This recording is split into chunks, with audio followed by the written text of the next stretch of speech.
Guys welcome to Trading House. जो ये आज की वीडियो है हमारी, वो स्टॉक मार्केट से रिलेटेड सबसे इम्पोर्टेंट वीडियो है और ये मेरी गारंटी है कि आपको ऐसी वीडियो पूरे यूट्यूब पे नहीं मिलेगी।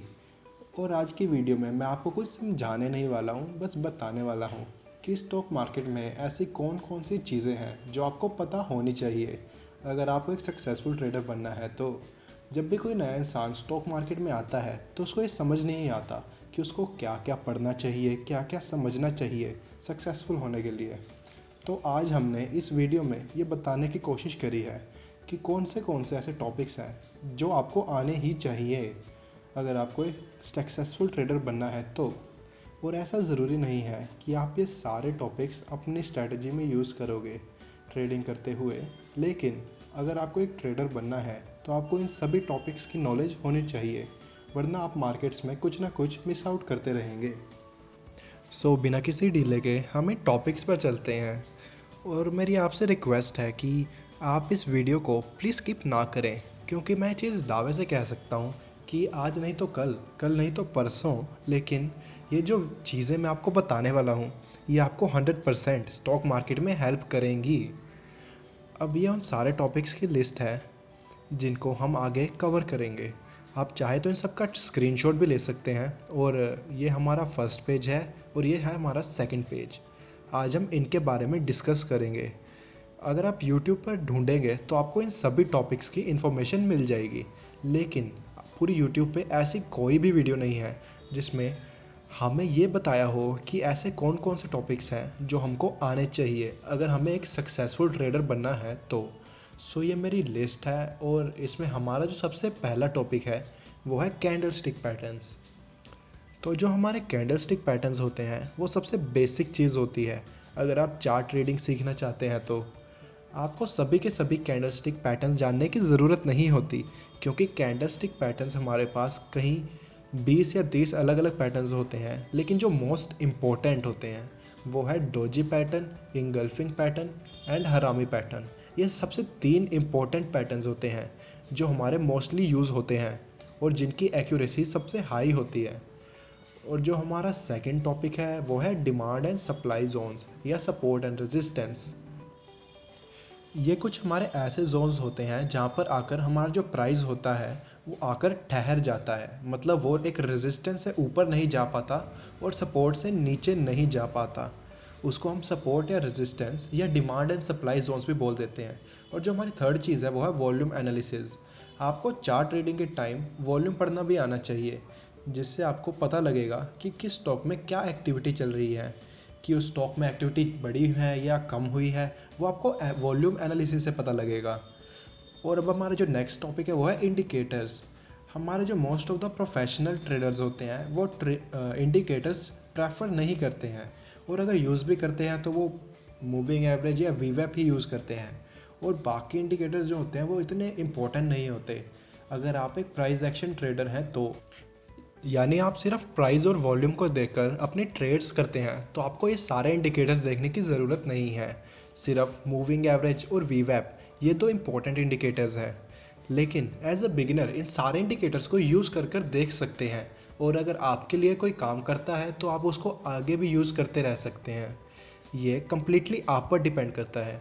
अब हमारे जो नेक्स्ट टॉपिक है वो है एलियट या नियो वेव थ्योरी। इस थ्योरी के अंदर हमारे कुछ चार्ट पैटर्न्स आते हैं जो कि बहुत इंपॉर्टेंट होते हैं, जैसे कि हमारा triangle pattern, wedge pattern, head and shoulder pattern. ये हमारे पैटर्न्स काफ़ी इंपॉर्टेंट होते हैं और कुछ ट्रेडर्स ऐसे हैं जो सिर्फ इन्हीं को देखकर ट्रेड्स करते हैं। और अब हम नेक्स्ट आते हैं फिबोनाची रिट्रेसमेंट पर। फिबोनाची रिट्रेसमेंट में हमें कुछ लेवल्स देती है जो हमारे सपोर्ट या रेजिस्टेंस की तरह एक्ट करते हैं। उसमें कुछ भी कॉम्प्लेक्स नहीं है, तो इसके नाम पर मत जाएं। अब हम नेक्स्ट आते हैं हार्मोनिक पैटर्न्स पे। हार्मोनिक पैटर्न्स हमारे चार्ट पैटर्न्स ही होते हैं, बस ये थोड़े से डिफरेंस होते हैं हमारे नॉर्मल पैटर्न से, जैसे हमारे ट्रायंगल, वेजेस और हेड एंड शोल्डर्स से। ये हमें हमारी ट्रेडिंग के दौरान काफ़ी हेल्प करते हैं। हमें इन्हें देखकर ये पता लग जाता है कि हमारे चार्ट का टॉप या बॉटम कहाँ पर फॉर्म हुआ है। मैं अपने आने वाली वीडियोज़ में ये सारे टॉपिक्स कवर करूँगा, लेकिन उस चीज़ में काफ़ी महीनों भी लग सकते हैं। तो इसलिए मैंने आपको टॉपिक्स पहले ही बता दिए हैं कि अगर आपको स्टॉक मार्केट्स में सक्सेस चाहिए तो ये सारे टॉपिक्स आप पढ़ सकते हैं। सो आप इन टॉपिक्स को जाकर यूट्यूब पे सर्च कर सकते हैं, जिससे आपको इन सभी टॉपिक्स की नॉलेज मिल जाएगी। अब हम अपने नेक्स्ट टॉपिक पर आते हैं, जो है CPR and pivot points. CPR and pivot points भी हमारे सपोर्ट या रेजिस्टेंस की तरह ही एक्ट करते हैं, बस इनको कैलकुलेट करने का तरीका अलग होता है। हमारा जो CPR है वो हमारे प्रीवियस डे के हाई, लो और क्लोज को 3 से डिवाइड करके जो पॉइंट आता है उसको हम CPR कहते हैं। और जो हमारे पिवट पॉइंट्स होते हैं वो भी कुछ इसी तरह कैलकुलेट होते हैं। अब हमारा जो नेक्स्ट टॉपिक है वो है मार्केट डेप्थ।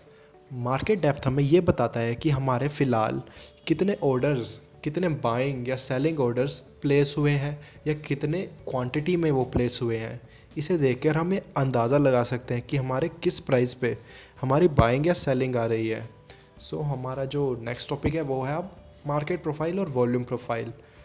ये दोनों हमें ये बताते हैं कि हमारी ऐसा कौन सा प्राइस है, किस प्राइस पॉइंट पे हमारी जो वॉल्यूम है उसमें एक्टिविटी बढ़ गई है। और ऐसे पॉइंट्स आगे जाकर हमारे लिए डिमांड एंड सप्लाई जोन्स की तरह काम कर सकते हैं। अब हम आते हैं मार्केट सेंटीमेंट्स पर। अब कोई भी आप बाइंग या सेलिंग करते हैं तो आपको ये ध्यान रखना चाहिए कि मार्केट का सेंटीमेंट क्या है।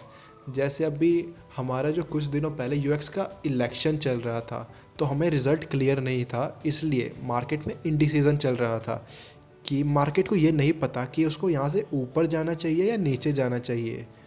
सो हमारा जो मार्केट है वो इलेक्शंस की वेट कर रहा था कि कब इलेक्शन के रिज़ल्ट आए और ये डिसाइड होए कि यहाँ से मार्केट्स ऊपर जाएंगे या नीचे।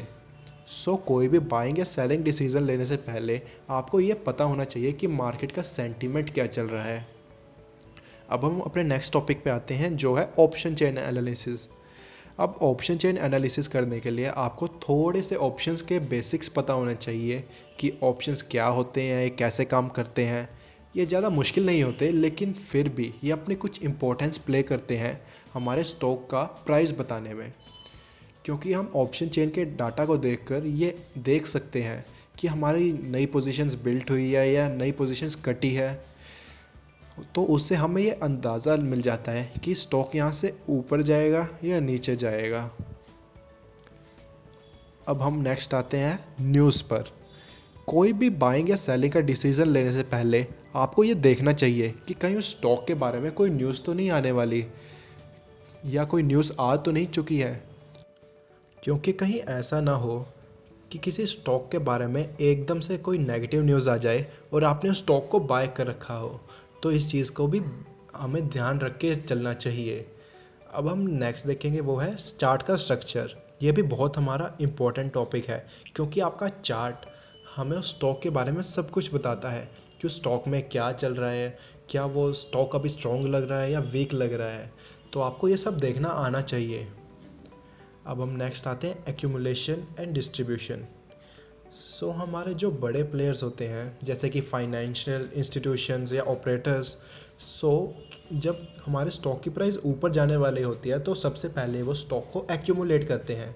तो आपको चार्ट में देखना आना चाहिए कब एक्यूमुलेशन हो रही है, और जब हमारे ऑपरेटर्स उन स्टॉक से निकलना होता है तो वो अपनी पोजीशन को सेल करते हैं, उसको हम डिस्ट्रीब्यूशन कहते हैं। सो आपको ये देखना आना चाहिए कि कब एक्यूमुलेशन हो रही है, कब डिस्ट्रीब्यूशन हो रही है। अब हम नेक्स्ट आते हैं ट्रेंड लाइंस पर। ट्रेंड लाइंस भी हमारी एक सपोर्ट या रेजिस्टेंस की तरह काम करती है। जब भी हमारा प्राइस एक ट्रेंड लाइन पर आता है तो वो वहाँ से रिएक्ट करता है, या तो ऊपर या नीचे। तो आपको ट्रेंड लाइंस की नॉलेज आना भी ज़रूरी है। अब हमारा जो नेक्स्ट है वो है डार्वस बॉक्स सेटअप। आपको डार्वस बॉक्स सेटअप की भी नॉलेज होनी चाहिए। जब हमारा स्टॉक एक ही जगह पे कंसोलिडेट करता रहता है उसको हम डार्वस बॉक्स सेटअप कहते हैं। उसके ब्रेकआउट या ब्रेकडाउन पे हम ट्रेड्स लेते हैं, जो कि हमारा नेक्स्ट टॉपिक भी है, ब्रेकआउट या ब्रेकडाउन। आपको ब्रेकआउट और ब्रेकडाउन पे ट्रेड्स लेनी आनी चाहिए। आपको ये देखना आना चाहिए कि कब हमारे स्टॉक में ब्रेकआउट या ब्रेकडाउन होता है। जब भी हमारे स्टॉक में ब्रेकआउट होता है तो वो बहुत ही तेज़ी से ऊपर की तरफ जाता है, और जब भी ब्रेक डाउन होता है तो बहुत ही तेज़ी से नीचे की तरफ जाता है। सो ये सब हमारे वो टॉपिक्स थे जो एज अ ट्रेडर आपको पता होने ही चाहिए।